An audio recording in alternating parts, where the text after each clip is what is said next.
Hello, everyone. Welcome back to Ecosystem Builder Show. This is episode 5. I can't believe we've been doing this for 5 weeks. Wow, so fun. As you can see, Austin is not here. He is with a client, and I hear in Mexico living up the life. So I'm hanging out here Ooh, with our good friend, Fay Horwitt. Welcome to the show, Fay. thank you. Richard, you're so fabulous to be here with you.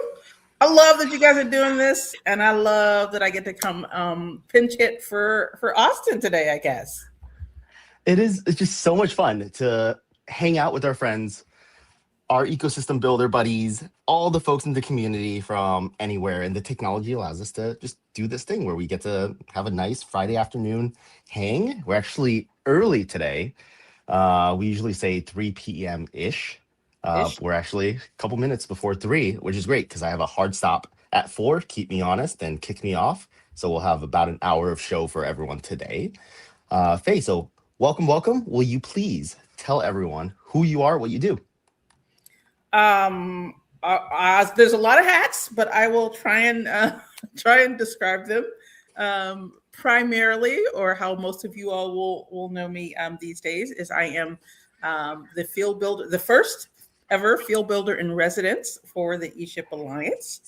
I am also the founder and chief WayBuilder of a new social enterprise that I started last year called WayBuilders. And we do education and training and capacity building for all the folks who want to learn about ecosystem building. And I also do, through WayBuilders, quite a bit of specific engagements and consulting for foundations around how do you fund ecosystem building and how can foundations get engaged with really thinking about funding entrepreneurship in new ways through the ecosystem work. Amazing. I am so happy that you're here. Happy Juneteenth today. Happy Juneteenth. Yeah, it's Uh, pretty poignant day. Makes me both think about where we've come from and our past as a country, and also what is the hope for what we might be able to lean into together. So, yeah. Absolutely. On our 250th year of a country. Yeah, ish. Ish. Ish. Mm-hmm. So before I get distracted with all these rabbit holes we can go down, there's a question that Austin usually poses that I would love to pose to you. Sure. Uh, what is an ecosystem builder to you, and what does ecosystem building mean, Faye? Ooh, okay. I'm gonna actually take those backwards. I'm gonna do the second one first and the first one second. Ecosystem building is it's life for me. I mean, but essentially the intentional stewardship of relationships, resources, and infrastructure that allows people and communities to create opportunity together and generate lasting economic mobility and prosperity through entrepreneurship. I And love it. yeah, I mean, to Very me, good. it is about the end goal, right? Not Mhm. the what do you do, but more about the process of getting to that end goal, which is that economic mobility and prosperity. And an ecosystem builder to me is someone that embodies the skills and practices to accomplish that, either through their day to day work, um, no matter what their role is, or as their full time job. Very good. And so, speaking of full time job, how do you get a full time job as an ecosystem builder, Faye? Well, I have had it as my full time gig ish for now going on 10 years, which is long before I think many people were doing that. And I think that probably the best path, at least the path that I sort of tripped into because it was not intentional. I tripped into it. And I think it is you serve entrepreneurs and you serve enough entrepreneurs to start to understand what the strengths and gaps are that they have. And you start to look around yourself and see, oh, who is doing that well and who isn't, and what kinds of other organizations are doing that. And then you begin to move into, okay, how do I actually help these organizations serve entrepreneurs better, right? And the folks that I have found that are the best ecosystem builders are the people who have taken that step first, to recognize, okay, what else is going on in the landscape besides how I am serving or how my organization is serving.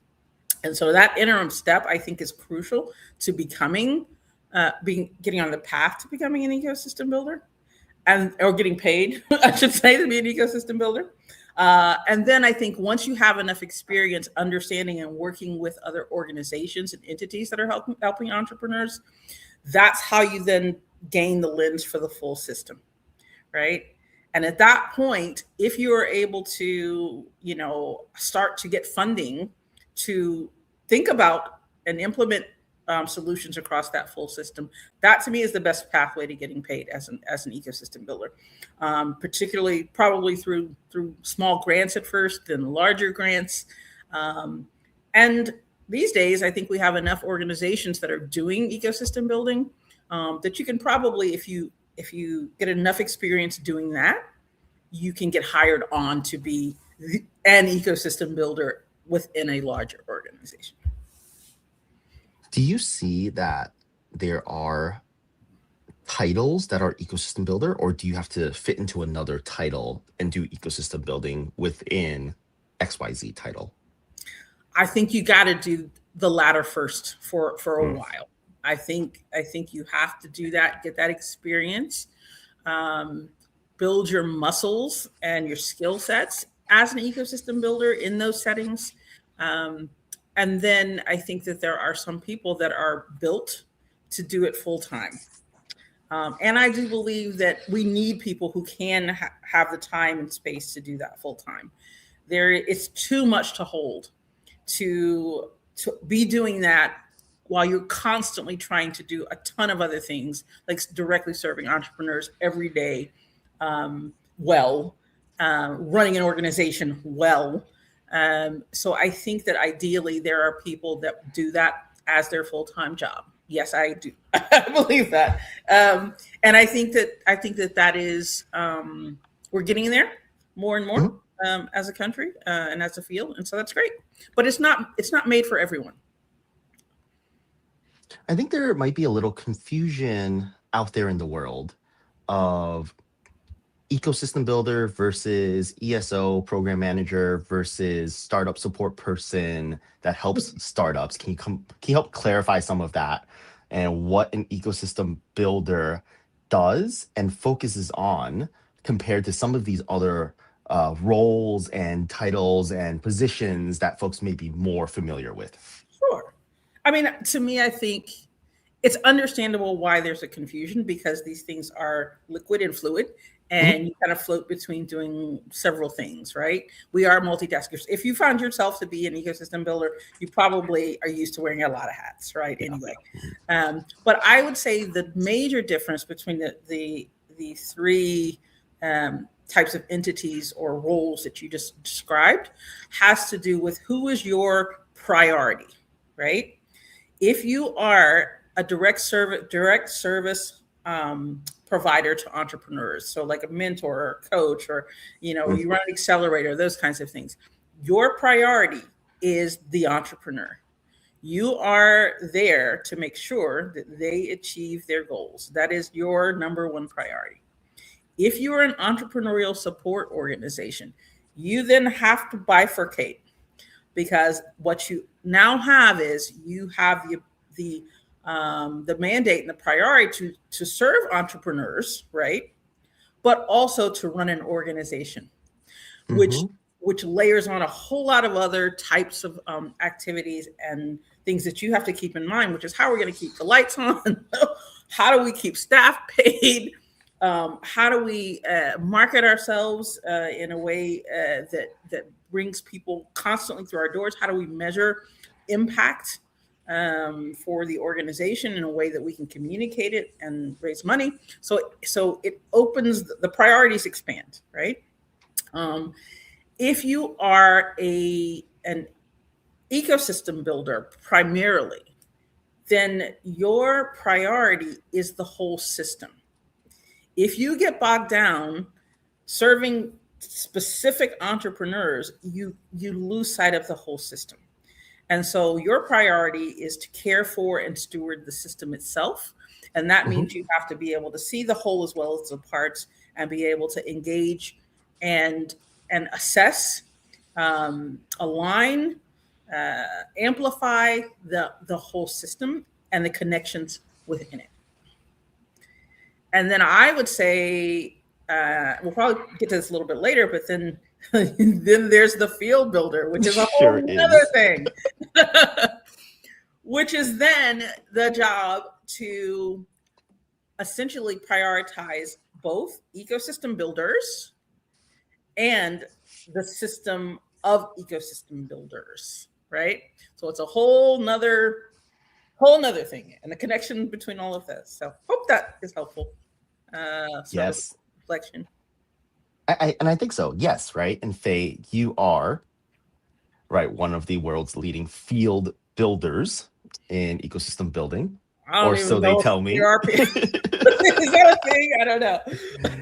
But it is, and you are making it a thing as the chief field builder at ESHIP Alliance, right? So how did you get there? What's your story? Where did you start? Did you start with direct startup support and technical assistance up to ecosystem building and up to field building, or what does this journey look like for you? Yeah. Wow. Well, I still kind of pinch myself. I'm like, how sometimes I ask myself that question, how in the world did I land here? But I think that it has been feeling my way through the next right way to serve, based on my knowledge. And I think at each stage of my journey, what has happened is I got to a point where I felt like I had topped out of being able to bring my best self to that particular thing. And I learned enough to be able to see a new sort of opening and a new way to be able to serve. And that's how I navigated my way through. But I started as an entrepreneur. I started off wanting to create a marketing agency for women-owned businesses. And because I felt like there was a gap.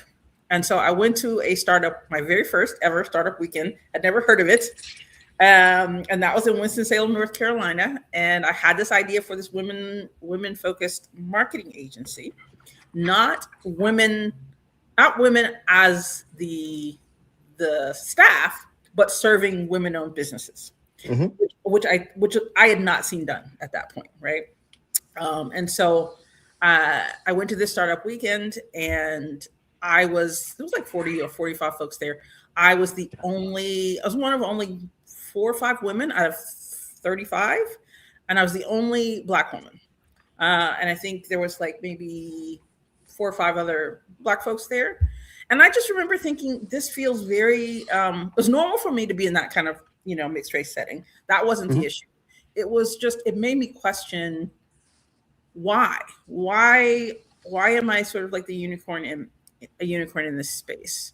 And when they asked me, hey, they explained it. They said, we're going to work on this all weekend, and you can work on it overnight. You can hang out and sleep over these couches over here. And and I'm like, I was a single mom, and all these other folks were like, oh yeah, we're in all night and we're going to do the thing. And I remember thinking and saying to them, I have a child that I have to get back to. I can't stay here.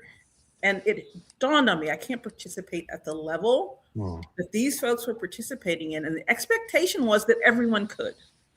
And that whole experience for me, my group ended up coming in second. We didn't win. But it just really set off a bunch of questions in my head around, what did I just go through? What was this thing? I learned about sort of the startup model and Canvas, Lean Canvas, and all this new information. And before I left, this was a new co-working space in a new innovation district in Winston-Salem that had popped up while I was gone, while I was away. And the guy who owned the co-working space, one of the prizes for second place was you get 3 months worth of co-working. Cool. And so he came up to me and he was like, hey, we'd love to have you sort of with us, and we love what you're doing. We want to see how we can support you. And that was the beginning of my whole journey in this work, because and shout out to Flywheel Co-working in Winston-Salem. I'm just going to say that was where I got my start, my roots. And being in that space with other founders and folks who cared about community was really the turning point for me, because I was able to launch my project. I called it Innovate Her. And in doing that, I began to meet a bunch of folks and learn about this community of folks supporting entrepreneurs. At that point, I didn't know what it was called. And across the hall from this co-working space was the Small Business Center, which is rare to have a small business center in an innovation district. Usually the small business center is across town, somewhere else, not connected. But here was this innovation center that had a small business center in the middle of it. And I got to know those folks. And so I began teaching a workshop, which was Lean Startup for small businesses. Okay. And no one I'd not seen anyone do this at the time. At the time, if you're a small business, you go to a small business center, they will walk you through, here's a 40-page business plan template, and here you do this, and people get so frustrated, and they work on that thing for a year and nothing ever happens. And so my take on it was, how can I merge these two worlds together to bring and grow connections? And that was the beginning of my ecosystem building journey, was how do I connect the nodes across sort of this community of folks that don't normally connect and have different lenses and views on the work. And I got bit with that bug, and my marketing business just slid right down off the the guy who owned the co-working space started asking me, hey, can you help us grow more diversity here in our co-working space? Can you help us with programming? And so I started working part-time for them, and doing some projects with them, convening some other folks in the ecosystem. And it just, I met the people that would change the trajectory of my life. And that is my former co-founders of an organization called Hustle Winston-Salem. We got together because there was this woman who ran an organization there who'd gotten a grant to do some narrative storytelling around diverse entrepreneurs. And she didn't want to do it. And so myself and some of my co-founders, we got together and we did this project together. And we made these amazing videos. You can still find them online. If you look on YouTube, Hustle Winston-Salem, and look up the Hustle Heroes video series. And we did these beautiful stories of diverse entrepreneurs and their success and how they were helped by their community. And once the project ended, everybody kept asking us, hey, what else are you going to do? What comes after this? And so I decided that I was going to step into the role of attempting to stand up this thing as an organization. And I did that. Hustle Winston-Salem for a year and a half. And then at the time I was working for an organization called Venture Cafe. And they had a location in Winston-Salem, and I went to do Hustle full time. So I did that for a year and a half. And then what inevitably starts happening if you're trying to bring the ecosystem together is misalignment and, people silos and people fighting for resources. And that is the nature of how we behave as human beings when we are in these kinds of settings. And I remember thinking, there's got to be a better way to do this. There's got to be maybe some guides. Maybe someone else has done this. And I went searching online. Did the Google thing, and two things came up. One, an entity called Forward Cities that was doing it in North Carolina. And the other was an entity called ESHIP from out of the Kauffman Foundation. And I was like, what's that? This is very interesting. And I clicked through, I watched some videos of this guy named Victor Wong and this guy named Andy Stoll sitting around talking about navigating the fog of entrepreneurship. And I thought, this is really cool. And I was like, there's a playbook. What?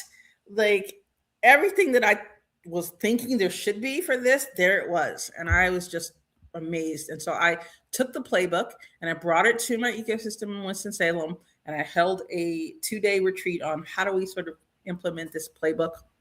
And then Forward Cities, I contacted them and I said, can I bring you to Winston-Salem to help us with our ecosystem?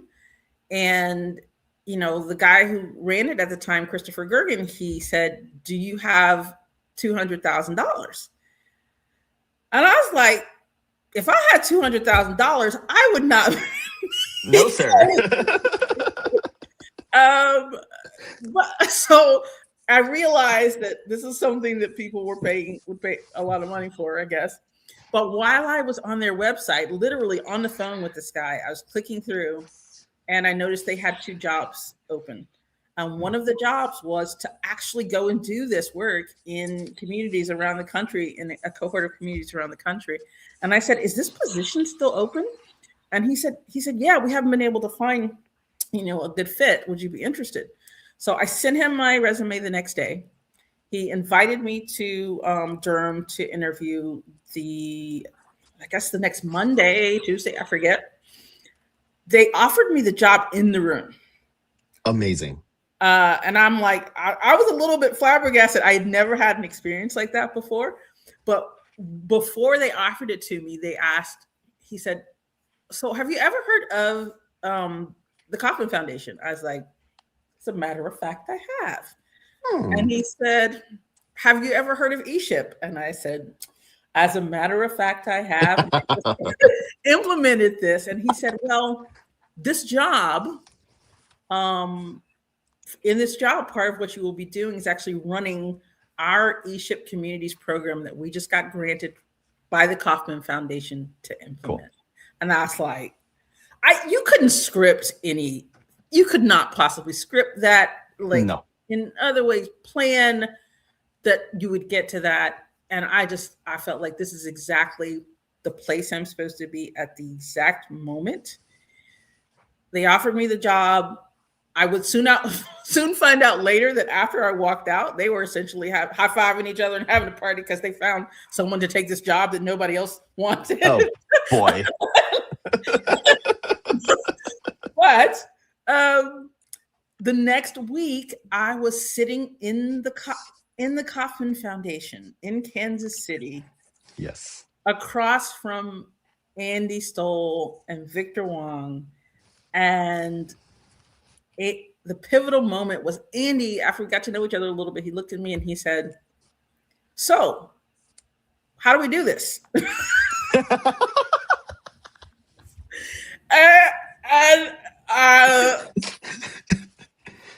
Dear headlights, right? What do you mean, Andy? Don't you have answers?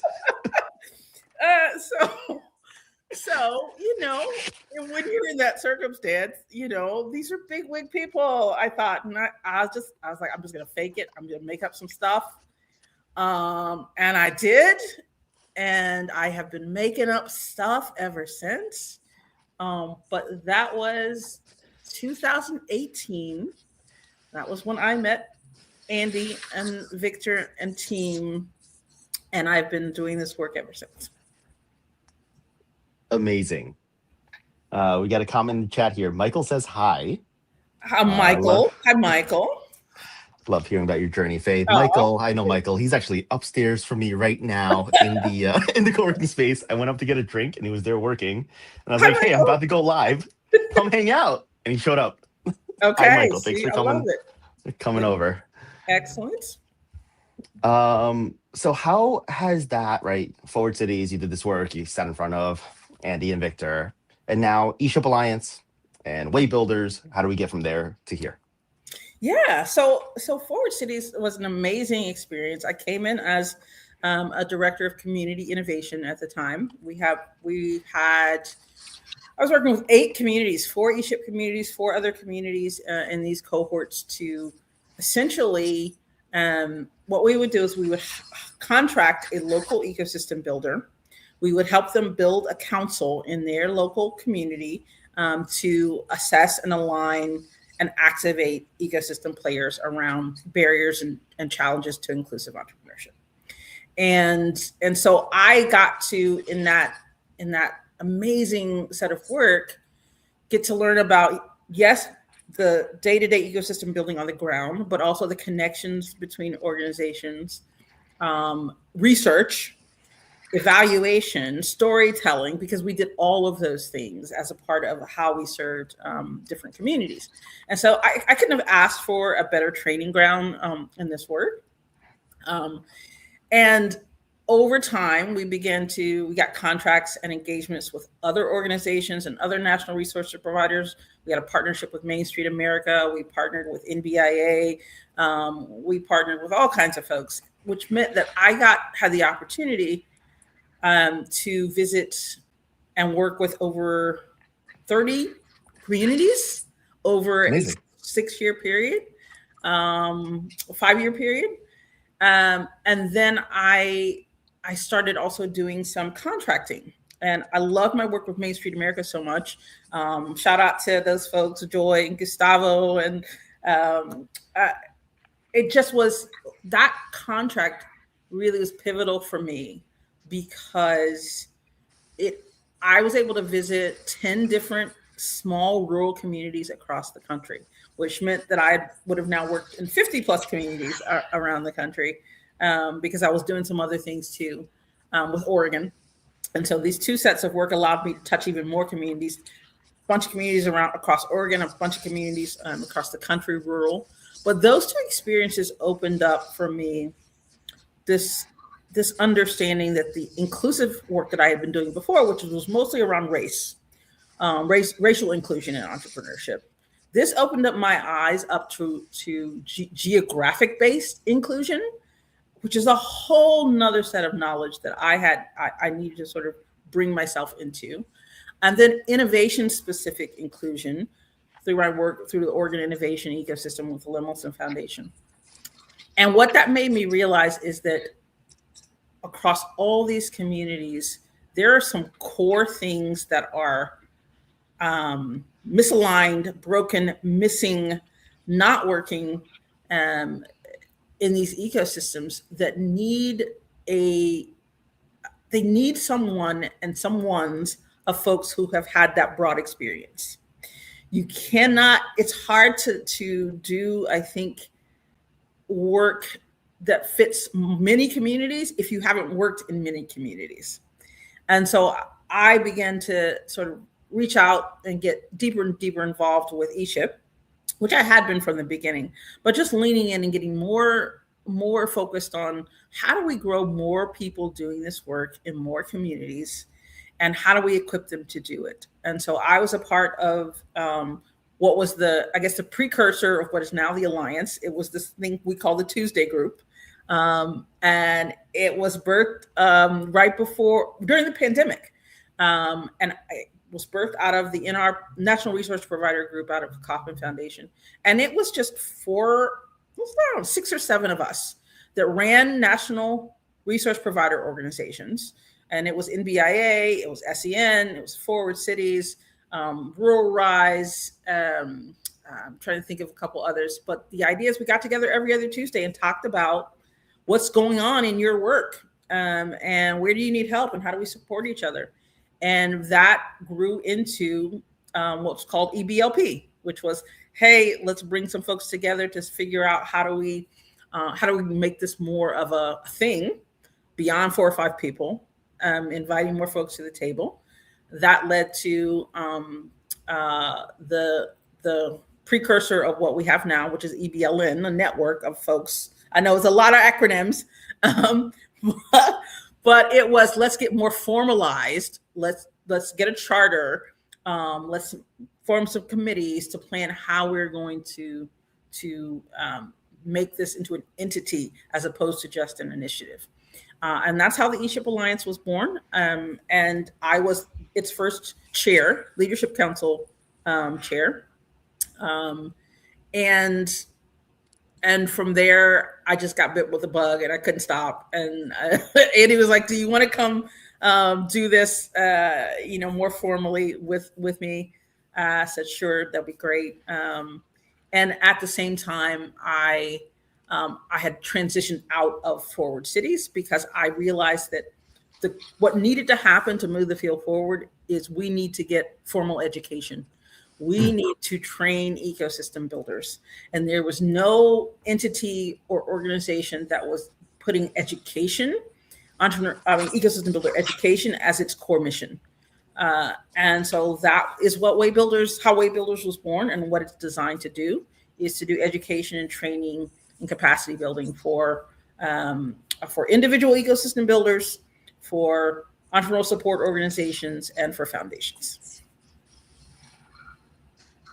I love that because I have been thinking about this a lot and having a lot of conversations around how do you grow the field? How do you make ecosystem building a known, trusted, compensated, respected profession, right?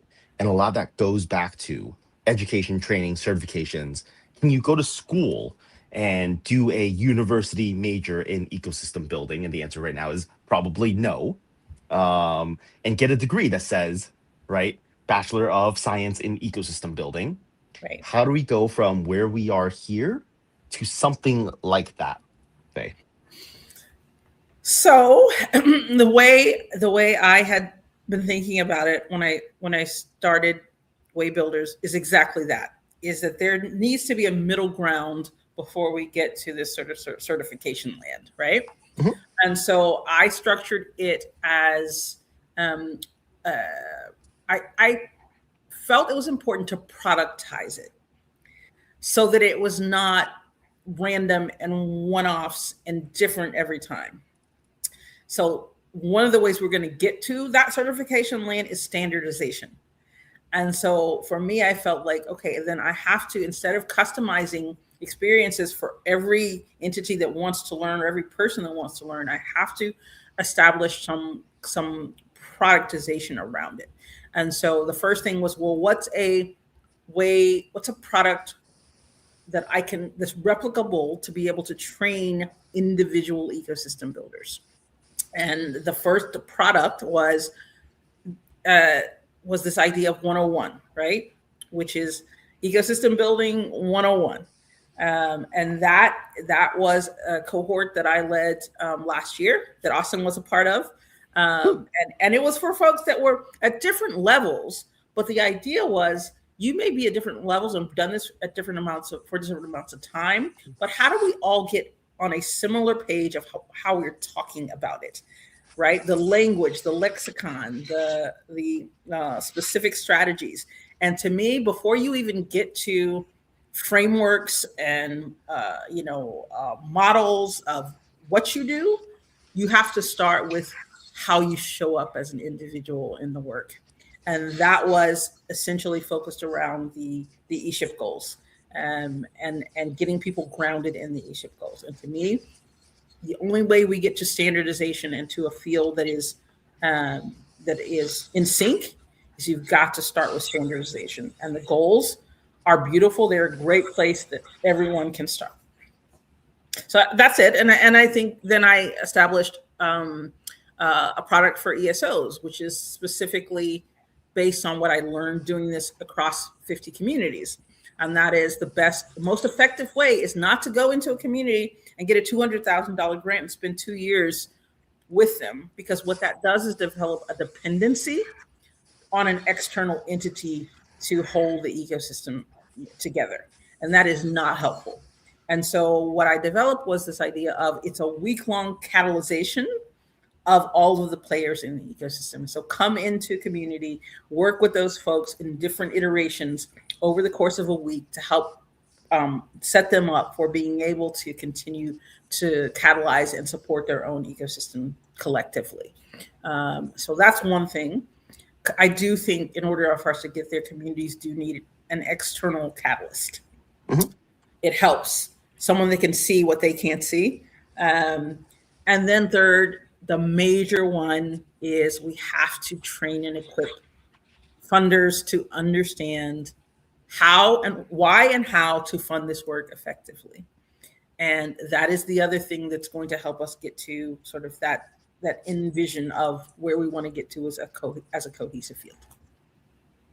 Let's talk about that last piece first, because for a very long time, I've been kind of deep in the weeds in this work.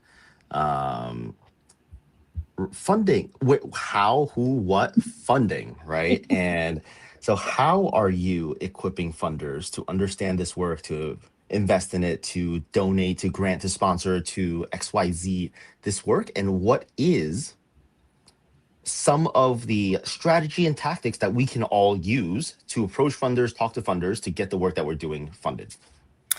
Yeah. So I would say there's a few things that I learned in doing it doing this across 50 plus communities that led to sort of my strategy for foundations. And the first thing is understanding what are the goals of the funder, no matter what, if it's a foundation or if it's a government agency or if it's a corporate sponsor. What are they looking to achieve for the community that they serve, right? That is all. That always has to be the starting point, because they are not going to put down money unless it suits their particular mission or portfolio, right? Just like getting customer. It's the same thing as the way an entrepreneur thinks. You have to know your customer. So know what it is that's going to be important to them. What do they want? And there's a framework that kind of says, based on what type of funder they are, they tend to care about certain things. For instance, a community foundation, they care about the well-being and fabric of their community, right? So then your job is to translate that into what does that mean for entrepreneurship? What is the intersection of that and entrepreneurship? And what's great about community foundations is ecosystem building actually is that perfect intersection, right? Because it merges the two things that they care about, typically well-being and economic well-being of the community and how community is stitched together. Whew, perfect for ecosystem building, right? So 100%. That's an example of understanding your customer, who you want to fund you. And then there are two different sort of, I guess it's a bit of a matrix, because it's two things that run perpendicular to each other. The first is making sure the funders understand they have to fund at three different levels. And it's what I call E3, if you've ever heard anybody talk about that. But it is funding, making sure there's enough funding flow direct to entrepreneurs through capital and grants. The second E is entrepreneurial support organizations, or what we call equippers, making sure that there's enough funding and you're supporting the capacity of organizations that serve entrepreneurs. And the third is ecosystem. Third E is ecosystem, that you have enough funding and funding flow to consistently fund work at the systems level. Mm-hmm. So those are three categories that need to be filled by a funder or funders within an ecosystem. Doesn't have to all be one funder. Ideally, different funders pick a lane, or that they are collaborating to make sure those three things are funded well. And then the other matrix is timeline. And so for each of these funders, you have to understand what is possible at each time horizon. What can you fund that you can get proof that's working in a short-term capacity? And that is typically going to be things like events, participation in programs, numbers of who attended this, who relationships that people made, connections that people made. These are short-term things that you can measure and achieve and prove to a funder that, hey, something is working. Your money is working right now. This is how you can tell, right? Then there's the midterm sort of funding impacts. And that is going to be when you start to see changes in behaviors and activities. And you start to see, oh, we now have more organizations who are collaborating together. We now have more entrepreneurs who have a better understanding of the resources that are available to them across the community. And they're reporting that they know more about their ecosystem. You're seeing more money flowing into the ecosystem from external partners or external funders. Those are things that you can measure in the medium term. And then last long-term horizon. And that tends to be actually what most foundations try and expect up front. They try and say, I want within a year, I want to see this amount of revenue growth for businesses. I want to see this new number of net new businesses in the community. That is not going to happen in a 1-year time horizon. And so making sure that foundations understand that long-term horizon is 5 to 10 years. So there's a 90-day to 6 months, there's 1 year to up to 5 years, and then there's 5 to 10 years. And so those are the things that are important, I believe, for anyone that's thinking about funding, that I try and train and equip funders is, what is the goal? What's your ultimate goal? What do you want to achieve? Making sure you're funding at the 3 E's and making sure that you're funding with the understanding of impact at the 3 time horizons. So that's a lot of, you've clearly, right, thought about this a lot, worked on this a lot, built out a lot of this framework. Where can folks go to find this, learn more about this, have these tools, other than just literally watch this segment and get on a call with you and have you personally explain to them these things? Yeah, no, you can visit my website, WayBuilders.com. That is the best way to kind of explore, where those different ways that I described that we're leaning into, and would love to talk to folks about that if they're interested. And I just love to talk to people about this work in general. I know. So would love for you to reach out. You can sign up for my contact list. And I also do quite a bit of thought leadership on LinkedIn. So you can read some of the articles that I've written about some of this work there. Do you have any inspiring examples and stories of ecosystems and organizations and people and entrepreneurs that you'd like to share that come top of mind that showcase, right, an ecosystem working really well together over a period of time because of XYZ, because they got funding, because some program started, because someone came in or a group of folks came and did this work? Yeah. I mean, I'll share a couple. The first one that comes to mind for me, it is, so the two that come to mind for me are the folks that were part of our ESHIP community's endeavor. We started in Kansas City. That was our pilot because obviously backyard of the Kauffman Foundation. And we started in a very relationship-centered way. I met with Andy. I remember this very clearly, 2018, and we wanted to build this council. And it was, how do you do this? Who do you pick to be on an ecosystem building council in a community? And that was a big question. We sat with it, and where we decided was we wanted it to actually grow organically. So essentially, he said, here are 2 or 3 people that we know care about this, that I want you to go have conversations with and to get to know what they think about the ecosystem. And we did. And those 3 or 4 people, we asked them, who else do you think should be at this table. And they each recommended a couple of folks. And they then recommended a couple of folks. And we landed with this group of 12 or 14 folks. And that organic beginning, I think, is part of what led to the success, because that group of people then voted on the hiring, who got hired as the ecosystem builder from their community, right? That we would work directly with and steward and train and equip as a part of the 4 community cohort. Cool. Mm-hmm. And we work with Kansas City. We were tripping our way through that engagement. I'm telling you, we were making stuff up at the time, because the guy who hired me, that I told you about earlier, he hired me saying, "Oh, I need you to implement sort of this plan with the Kauffman Foundation." Great, but I got there and realized there was no plan. Mm-hmm. That I had to create it. And so, we had a great team of a researcher on staff at the time. His name was Nick. We had a storyteller, Tivy, she did our marketing. And we all worked together to sort of figure out what this engagement would be.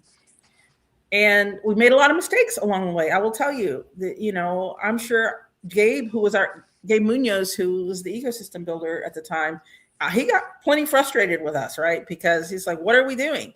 Like, we're jumping through all these hoops to, sort of figure out this model. But he just wanted to have relationships and grow the ecosystem, which is what he should have been doing, right? But we had grant metrics to meet. Sure. But that said, Gabe did that job for 3 years. And then we rolled off. The council, one of the projects they worked on was to stand up this new initiative called the Toolbox. And this was during the pandemic, where people needed sort of to know, entrepreneurs needed support, where to go, where to get information, how to survive this thing. And Gabe played that role, and the council helped play that role. And then if you now look, ever since then, Gabe has been running the Toolbox KC, which is now it became its own 501c3 in Kansas City. They have a physical location now. Cool. And they continue to serve entrepreneurs in Kansas City bilingually, which is amazing. That was always the focus of that work. And just to know that there is a brick and mortar location serving entrepreneurs and holding together, sort of that part of the ecosystem. And it grew from us literally sitting in a room at the Kauffman Foundation and going, who are the 3 or 4 people that we should talk to? So that to me is a beautiful example. And then separately, ESHIP Baltimore. And if you all know Paolo Gregory Harris, who was our ecosystem builder there he became our ecosystem builder in Baltimore. That again was another rocky start because there were folks there who had been doing this work well on the ground, including Paolo and Andre, the guy who was there at the time. We knew that we were not going to come in there and tell them anything and tell them how to do this work, because they had been doing it well. What they needed was the connections and resources that the Kauffman Foundation and a recognition that the Kauffman Foundation brought. Mm-hmm. And we were able to help them get that. And we were able to sort of provide a framework within which is the council, and which was strategic doing, which we brought in for them to identify projects that they could sort of work on. And that grew into what is now called the Black Butterfly Network. And you can see it online now. They started a coalition of entrepreneurs supporting entrepreneurs in the windows. When I visited last time, we were walking down a corridor and there were black butterfly stickers the logo stickers in the windows of the businesses. And I thought, it's just so cool that this came from the beginnings of this work that we did through ESHIP. So it's thrilling to see. And it's proof that when you start small with ecosystem development and you start with relationships, that it can lead to amazing, amazing big things for the community. Yeah, those are my two favorite examples. Wow, amazing, right? Really, really inspiring. Really, really cool. About what years did this happen, right? When in the past was this? We started Kansas City in 2018, and we started Baltimore in 2019. And they are both still going strong now, which is great. So are there any, right? 2018, 2019, I feel like I missed out on this period of time because I was just graduating college, started in 2014, graduated 2018, started a business in college, ended up working for our entrepreneurship center, then interning for our regional accelerator, and then going full time there. So I went from entrepreneur to ESO support, entrepreneurship support, and did not discover ecosystem building and the vocabulary for ecosystem building until early 2020, when I met and was introduced to Cecilia Westinger. She's like my person, right? I think everyone has a person that kind of pulls them in and introduces them and goes, here is the thing, welcome. Yeah. And Celia was my person. Of course, for me and a lot of other people. Yes. And looking at the past year or two, I somehow have been that person for other people, which is really, really cool. I love it. I love it. And so my question is, right, what's happening now? All these cool initiatives that Kaufman was supporting, who, what, when, where, why, what's happening now in 2026? How can folks get involved and do something like this, like a Kansas City or a Baltimore today? Okay, that is a good question. I think what has happened since that time, which is fantastic, and that is Kaufman Foundation always had in mind that they would be what they called a vanishing mediator in the field, meaning they intended to catalyze other organizations at the national level who would take on and hold this work. They would fund those organizations, and the hope was, one, that those organizations would continue that work. Two, that other funders would take on the mantle of funding at the ecosystem level. The first happened. Organizations like Forward Cities, NBIA, SCN, IEDC, all of these organizations began, and Main Street began to move and add ecosystem engagement to their work for communities, which is fantastic. Love that. So if you are engaged with any of those organizations, that is the right first pathway to follow if you can get connected with them. What failed to happen, and this has to do with the timing of leadership at the Kaufman Foundation. They brought a new CEO came in, and of course, when a new CEO comes into a foundation, the portfolio will change and shift, as it did. And so before they were able to get other funders to understand the need to take on and fund at the field level and at the NRP, National Resource Provider level, they pivoted, and ESHIP ended at the Kaufman Foundation. And so during that same time was when ESHIP, they wanted to spin out this entity at the time, this project, this EBLP project. They wanted to spin it out of the Kaufman Foundation into its own entity. And that is what became the ESHIP Alliance. Mm-hmm. And so we became that entity, but then the funding mechanism that was supposed to sort of support us, that we thought was going to be this new group of funders that were aligned to support the entity, were not there. That said, it did not deter the leadership council of the EBLN at the time. And they said, we're going to push forward with this work. We're going to stand up this initiative.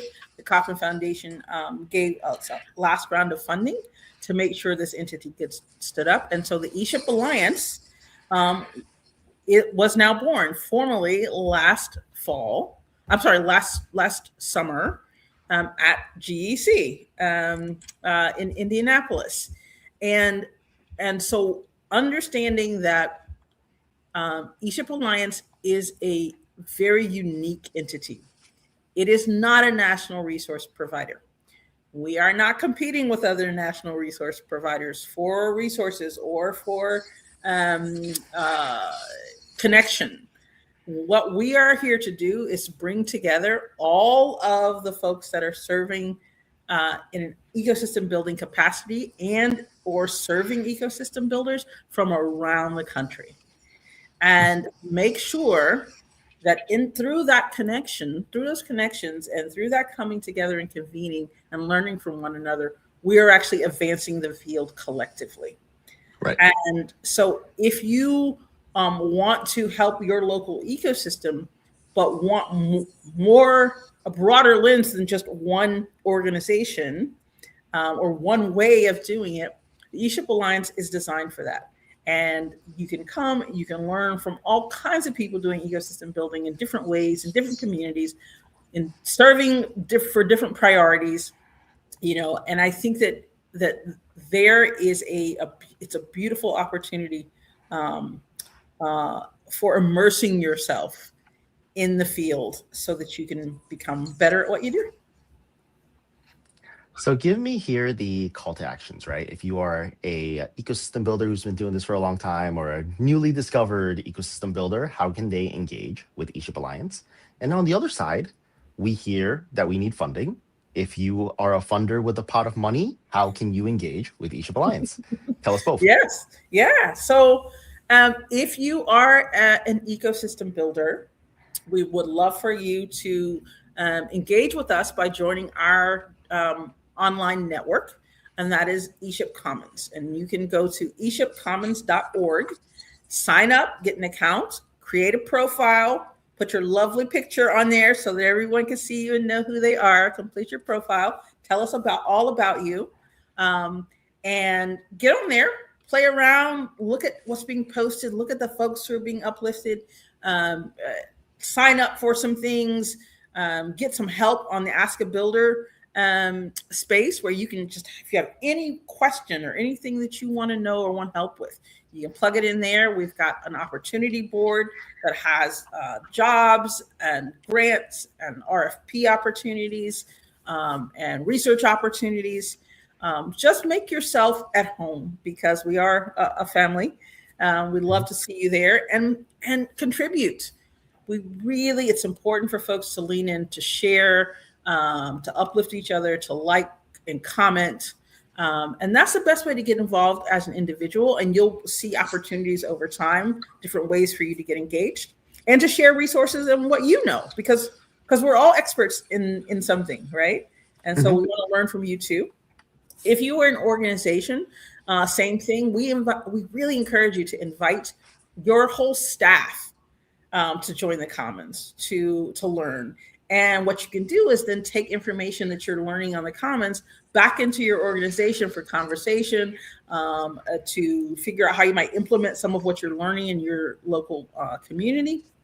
And then if you work at the national level, what we'd love to do is have you explore joining us as an ESHIP Partner of the Month or ESHIP Partner. That way we can help uplift your work across our network, tell folks who you are, get them engaged with resources that you may offer, programs you may want to uplift and get customers for.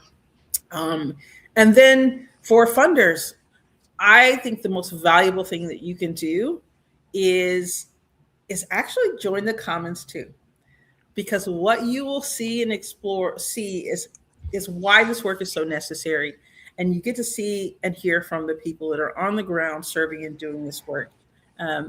Many times with no resources or with very little resources. And I think the best way that you can understand why your funding is needed is to get engaged in community and see where the needs are.